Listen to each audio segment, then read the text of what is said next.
রাজধানীতে টানা বৃষ্টিতে তলিয়ে গেছে গুরুত্বপূর্ণ অনেক রাস্তা। কোথাও হাঁটু, কোথাও কোমরসমান পানি।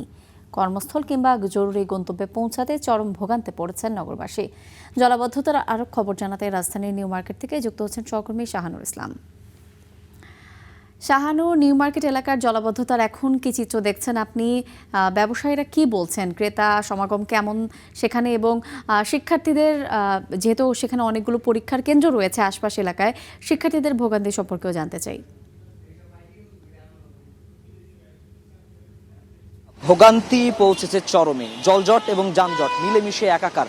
ভোগান্তিতে গত 2 দিন থেকে রয়েছে, সে ভোগান্তি আসলে কমেনি, ভোগান্তি বরঞ্চ বাড়ছে। এবং একটু দেখানোর চেষ্টা করি, আমার পেছনেই যদি একটু দেখানোর চেষ্টা করি, ঢাকা কলেজের একদম সামনে, অর্থাৎ পরীক্ষার্থী যারা রয়েছেন, যারা শিক্ষার্থী রয়েছেন, সকালবেলায় যাদেরকে ছুটতে হয় পড়ার ব্যাগ কাঁধে নিয়ে, তারা কিন্তু চরম ভোগান্তিতে পড়েছেন। ব্যবসায়ীদের কথা বলছিলেন, নিউ মার্কেট এলাকা ব্যবসায়ীদের জন্য অত্যন্ত গুরুত্বপূর্ণ একটি জায়গা এবং 2 দিন ধরেই কিন্তু ব্যবসা প্রতিষ্ঠান অনেকটাই বলা যায় স্থবির হয়ে পড়েছে।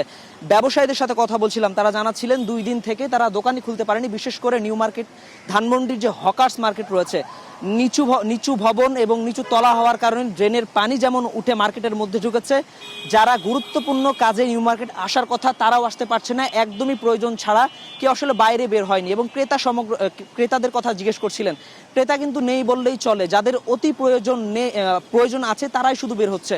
এবং সব থেকে বেশি ভোগান্তিতে পড়েছে যারা কর্মজীবী মানুষ, অর্থাৎ যাদের কর্ম ঘন্টা শুরু হলেই ছুটে আসতে হয় কর্মক্ষেত্রে, এবং যাদের এই নিউ মার্কেট এলাকা, মিরপুর এলাকা রাস্তা পাড়িয়ে যেতে হয় কর্মক্ষেত্রে, সব থেকে বিপাকে পড়েছে এই মানুষগুলি।